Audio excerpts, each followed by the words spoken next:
Welcome to the Nevis Newscast for Friday, July 3rd, 2020. I am Bronte Swanston Hendrickson. The Ministry of Education in the Nevis Island Administration is currently working on a plan to reopen early childhood centers. That is according to Junior Minister of Education, the Honorable Troy Liburd.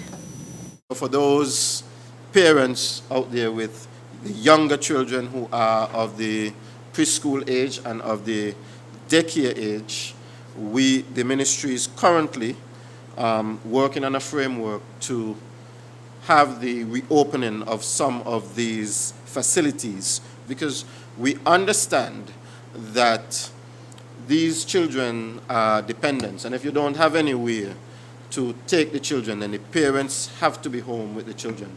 That prevents them from being able to work. According to Minister Liburd, the Ministry of Education is working in collaboration with the COVID-19 task force.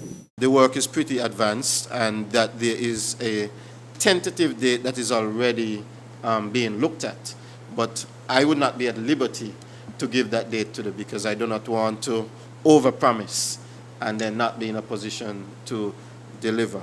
But I would urge the general public to continue to be patient, but to listen out, especially for those of you parents with early learners and babies who would be wanting to go to the babysitter, to listen out, because the announcement will come shortly from the Ministry of Education. As explained by Minister Liburd, all other educational institutions will remain closed. In terms of the opening or the reopening of school, for physically, that is, for the next school year, we are looking at September, hopefully, but both ministries here on Nevis and in St. Kitts, we are working together. So we have already noted September as the date, or sometime in September, and we are now putting the necessary framework in place that will get us from where we are here now in July to September, have us in a position to open at that time. Junior Minister of Education, the Honorable Troy Liburd. In more local news.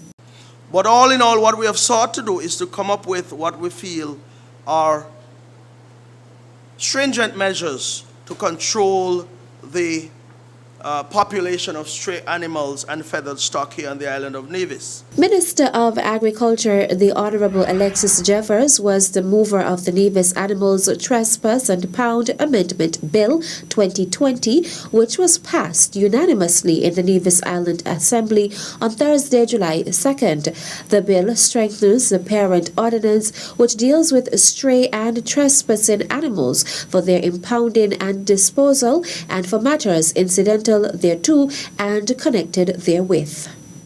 I want to end my presentation this morning by saying to the Nevisian public that you have asked us to do something about this issue with stray animals, to do something about the monkey problem, the donkey problem, the pig problem. There are numerous problems out there with these animals.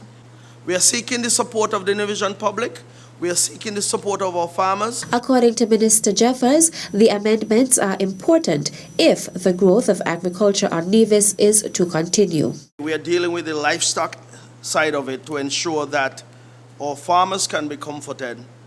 Not only our seasoned farmers, but also our backyard farmers who continue to appeal to this administration, and of course I believe previous administrations, to do something about the difficulties that we are having here on the island of Nevis with respect to stray animals.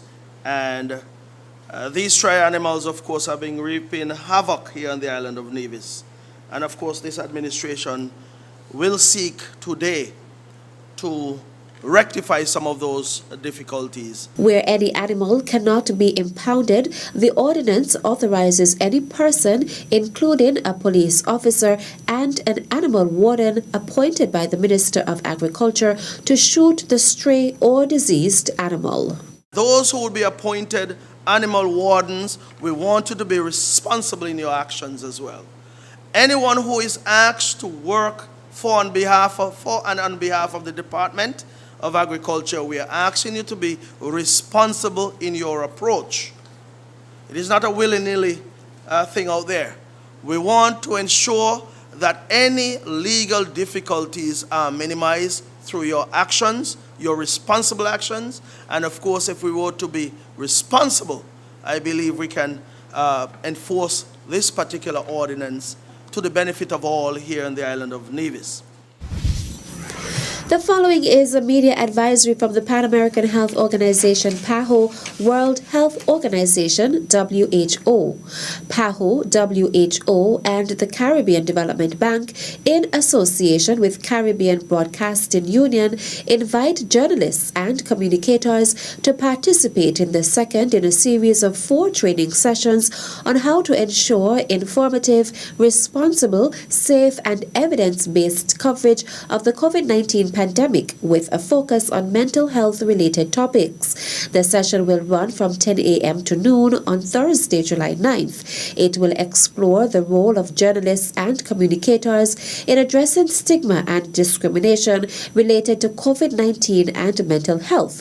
Participants will be provided with specific tips and recommendations on how to address stigma and discrimination, an introduction to the guide Social Stigma Associated with COVID-19, as well as an overview of Time to Change, a UK-based campaign that has successfully addressed stigma about mental health, including through global work in India and selected African countries. The webinar will also include examples from the field from Caribbean journalists reporting on mental health and the COVID-19 pandemic. To register in advance for the webinar, send an email to baldwinash@paho.org or bayleys@paho.org. Still to come. Winners in various categories will receive prizes including a laptop, a smartphone, and a tablet. The details after this break. Hello everyone, my name is Nikesha Henry and I am an ambassador with the Newcastle Bay Foundation. I have exciting news to share. As we recognize Plastic Free July, the Newcastle Bay Foundation invites everyone to participate in its Facebook challenge. It's as easy as DTP. D. Download and use the CleanSwell app to record the items being collected. T.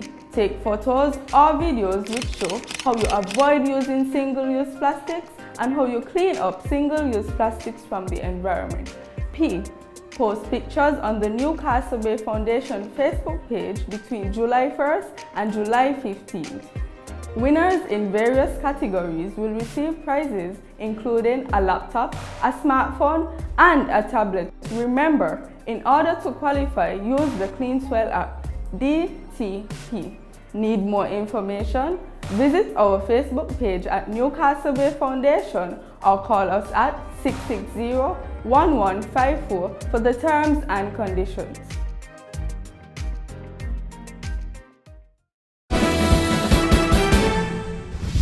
Welcome back. The Newcastle Bay Foundation is celebrating Plastic Free July by inviting members of the public to join its Facebook challenge. The not-for-profit organization is inviting you to help keep our beaches and oceans free from plastic litter. My name is Nikesha Henry and I am an ambassador with the Newcastle Bay Foundation. I have exciting news to share.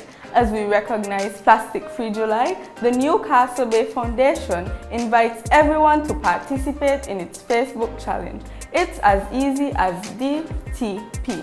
D. Download and use the CleanSwell app to record the items being collected. T. Take photos or videos which show how you avoid using single-use plastics and how you clean up single-use plastics from the environment. P.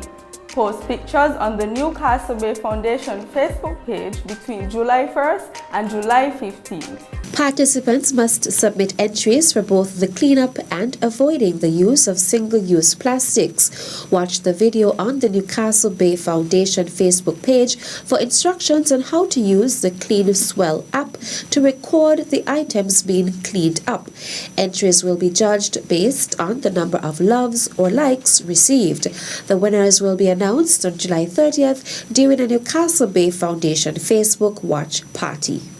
Winners in various categories will receive prizes including a laptop, a smartphone, and a tablet. Remember, in order to qualify, use the Clean Swell app, DTP.